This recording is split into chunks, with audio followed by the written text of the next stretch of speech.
Yes mbaniriza akadde kano mwasibye mutya muli mutya ngenda kubasaba musubscribing ate munyigene kale okujjukira okutibwa kwa musajja mukulu amanyikidwa nga Richard Muhumuza eyali bodyguard wa Pastor Bugingo oba omukadde w'ekkanisa wali ku Canan munange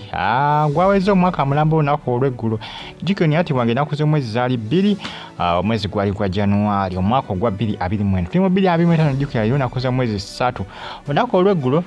wabaddewo ka tribute Richard life of impact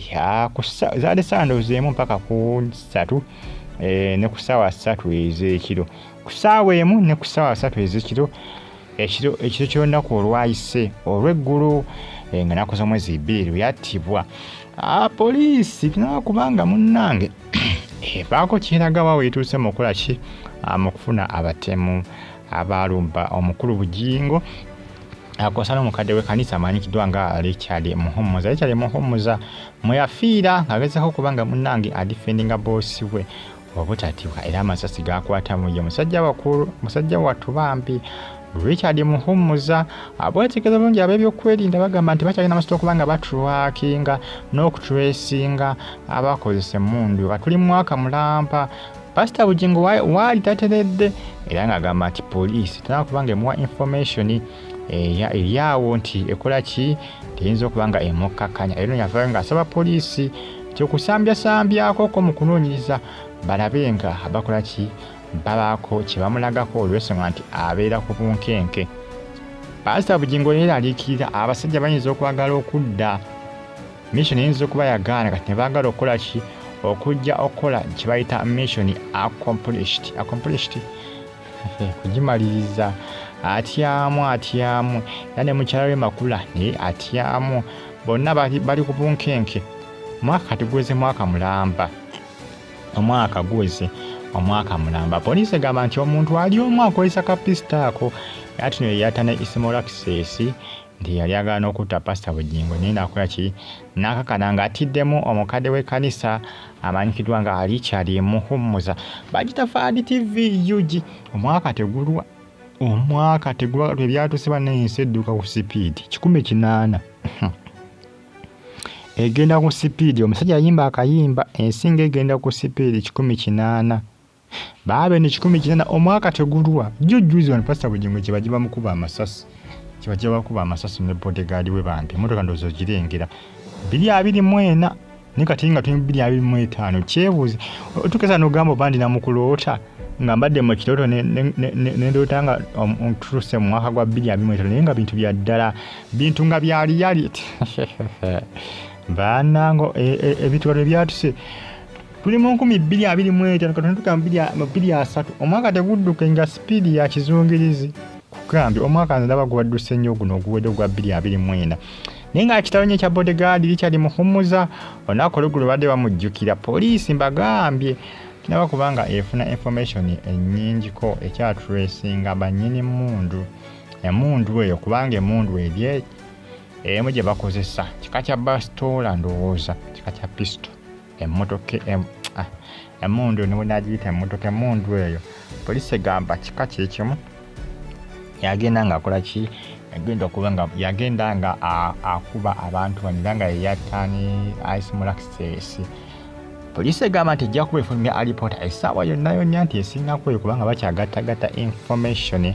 investigation ekyagenda mu maaso baagala kukola ki baagala gituukira ddala baagala kukola deep investigation kuli okuyingira munda buli kimu bakizungulule bafe okola nga bamumaliriza oyo olw'ensonga nti teyalumba Muhumuza yekka naye nti azenga atuusako abantu bangi obulabe pisto yemu amasasi gegamu poliisi egamba nti yagala kubanga akola ki yagala kuba nti no emufuna beba munange bitambatambula akadde kano ku mitimbagano egya social media mbeebaza nimbagamba nti muli bakabi nnyo okubanga mugifollowinga bagita Fadi TV yogi Pastor Bugingo abaana agamba nti ye newankubadde atyamu ne yesiga Katonda nti asobola kubanga amudifendinga nti abaagala okumuta ne banaalumba batya tibajja kusobola ajja kakana bakoze eki bajja kakana baviiriddemu awo poliisi ajjukira Pastor Bugingo bamudize emmotoka ye noza yali ku kitebe ky'abambega wali mu bitundu by'ekibuli poliisi amala okubanga efuna information n'egimudiza ajjukira ebintu bingi ebyayogerwa ku kulumbibwa kuno kw'amasasi okwayosaliza wali mu bitundu by'Namungoona ng'ennaku z'omwezi 2 z'esando nga 5 ez'ekiro matumbi budde bantu bangi bavayo nga bawakanya statement Pastor Bugingo ze yakola ki Pastor Bugingo ze yawa nti zaali tezikwatagana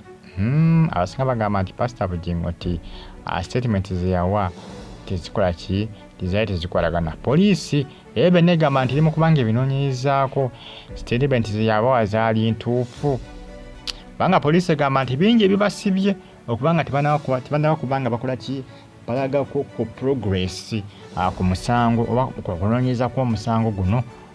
gwamuhumuza omugenzi likyali akosita n'omusumba Aloysius Bugingo naye ng'ensonga z'emukozi zitwandinga akadde kano ku social media mbeebaza mwenna abanfollowinga abasubscribinga abanyiga kale nti mwakola kyamaanyi okubanga mwasubscribinga ne munyiga kale bambi kitalo kikyali muhumuza bw'atyo bwe yafa basajja bamumiza omusu nga tutandika omwaka ogwa 2024 bana abasajja bali bagala Pastor Bugingo bamunyige ng'ennaku z'omwezi ndowooza lumu nebyagaana ne bagala tujja kuleka kuyita mu nnaku z'omwezi 2 basajja n'alemezako n'agamba era ne bigaana pulaani n'egaana kati Pastor Bugingo asobola kubunkenke yeeralikirira manyi bagamba nti yali alumiddwa ku musota bw'alaba omuni adduka kubanga Pastor Bugingo ndoza kati ne bw'alaba omwana alina tooyi bino bitooyi pisto ati hamu n'agamba tebeyaddala emundu atyamuko kivula agamba poliisi engeri okubanga eyongeramuko ku sipiditi mu kunoonyereza nsonga zeezo abali mu ggwanga erya Iraq, Baghdad, Saudi Arabia, Riyadh, Uganda, Kampala, America, University of Chicago mwena mbeebaza ne mbagamba nti muli b'amaanyi okubanga mugyekumirako bagita Faali TV Faali Ugines KBTV Kosaneke RTV Uganda no bani mbeebaza ne bagamba nti mukola kyamaanyi okubanga munfollowinga goni ya subscribinga kyamaanyi kyewakola bane nkubiriza nti gona tunaba kubanga osubscribinga ngenda kukusaba subscribing onyige kale kubanga no bagita Faali TV amawulire mbanago kitanyi kyali muhumuza mbaye bulungi mbagala nnyo